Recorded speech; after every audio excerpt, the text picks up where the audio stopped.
Oh, it's recording. There we go. So the brainstem in humans, as I understand it, controls like the basic functions like hunger. Actually, that's the only one I know of, because anyone watch The Walking Dead? That's where I'm getting this from.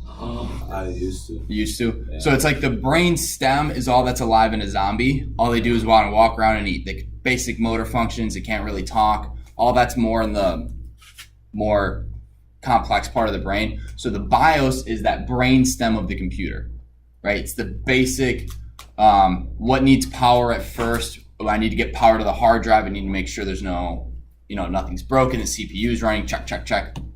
And so what the BIOS is that brainstem.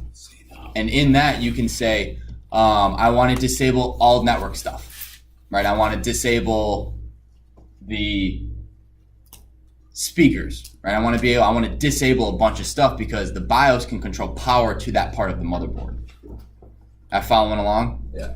All right, BIOS also stands for Basic Input Output System. Oh, that's right. It's the basic input and output of the computer. Very basic. Just like eating is a very basic human activity. Power to your motherboard is very basic for a computer. So there's a couple different ways to get into a BIOS. It really depends on, I've had to look up how to enter the BIOS for this type of computer, for that type of computer. For most computers, it's F12. Alt F12? Sometimes. yeah. It could be Alt F12. It could be you have to hold the function key and F12. It switches. Oh, okay. That's your computer? Mine. I totally forgot what I was going This is yours. All right, This shh. is mine. Stop. That's his personal. That's his personal desktop. That's his Surface. It takes it to every class. Plugs it in. No. Imagine if we had to do that. That'd be dumb. No. Yeah, it would be. You stop talking while I'm talking, guys. Seriously, I get easily enough distracted as it is. When you guys ask me questions out of turn, or just say stuff, it really knocks me off my train of thought.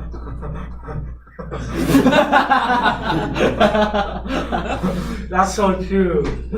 Oh, thanks, Edward. Thanks. So whatever. So and like on your Surface, and we're gonna go over this after the break. After he shows us how to get into his BIOS, you guys will have a break, and then I'm gonna show you how to get into your Surface BIOS. Although there's nothing really you can change in your Surface BIOS. So Jared, the way you have to do it is you have to have your computer needs to be turned off, right?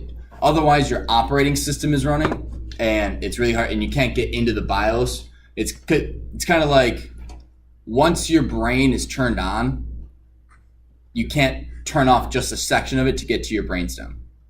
Not that that's a great example, because you can't really get into. I booted so fast. Who's bomb? That's what I name my thing. Right, so right now, it's typically, when you're trying to get into the BIOS, you have about half a second to 2 seconds to get into it. So when you start it, you just spam that button. You just spam whatever button it is, and you just... F11. What was it at? I can't remember what it was.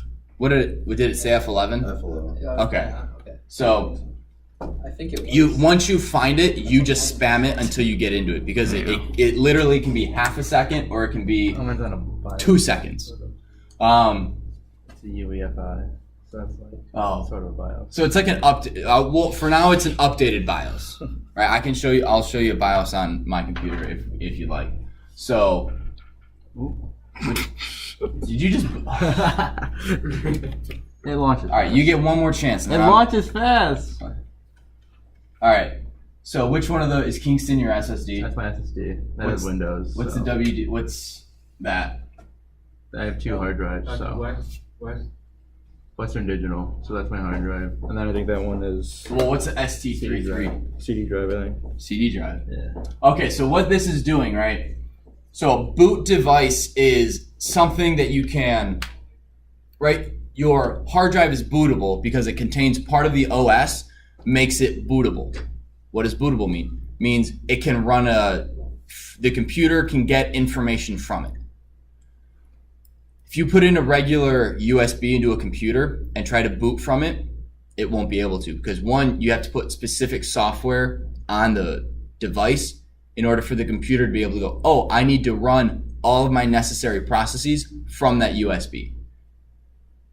Basically, a bootable hard drive or something bootable can run an operating system. So when Microsoft gets shipped out, they'll give you a CD, or they used to. Now they can give you a USB.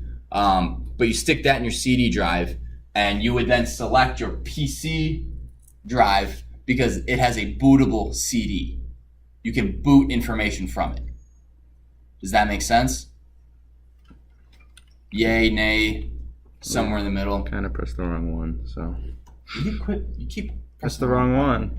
That's not the Um, actual that's like the boot list. the boot.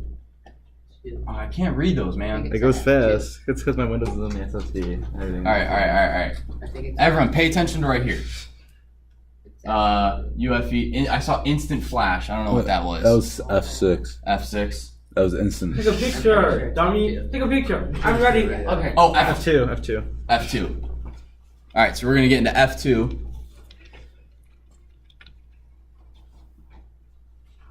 Okay. So this is okay. This is more what I'm used to. So this will give you information about your processor, your speed. This is really fancy, dude. Yeah, this is a nicer one. I'm used to like just the black and white screen. My old one has like. All right, so boot is over here. Can you go to boot? So in boot, you can tell it what order you want to boot stuff.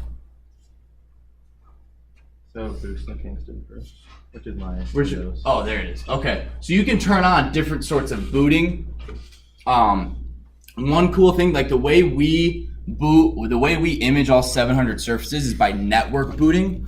We tell it, go to my network interface card, my NIC, and look for a way to boot. Our NIC is your surface is then connected to our server that has software that when it gets a special request to boot from, it runs a program, which allows us to image your surface anywhere on campus as long as we can plug it in. Which is why this room is always the imaging room in the summer, because we have 20 different ports connecting to our server. That way we don't have 20 USBs and we don't have to do that 20 times. And then if we lose one, we're kind of in trouble.